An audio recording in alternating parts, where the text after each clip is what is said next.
Yo mga basketball fanatics! Kevin Durant, lilipat na nga ba ngayong off-season?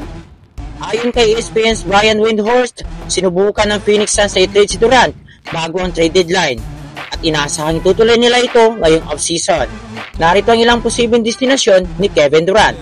Sa Golden State Warriors, ayon kay Shams, malapit na sanang matrade si Durant pabalik sa Warriors pero siya mismo ang tumanggi.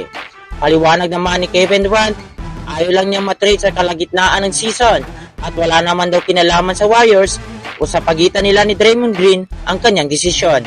Pero malay nyo, posibleng magbukas ulit ng pinto para sa reunion nila ni Stephen Curry. Sa Houston Rockets, ayon kay Sam Amico ng HoopsWire, target ng Rockets si Durant ngayong off-season. Matagal na nilang pinaghahandaan ito at kung matuloy, pwedeng maging superstar mentor si KD sa mga batang players ng Houston. Sa Dallas Mavericks, ayon sa The Athletic, pinangarap pala ng Dallas na makuha si Kevin Durant para ipare sana kina Kyrie at AD. Kung matuloy sana, magiging isa sila sa pinaka-explosivong trio sa NBA kahit may edad na ang ilan sa kanila. Saan kaya dadalhin ng tadhana si Durant? Abangan natin yan.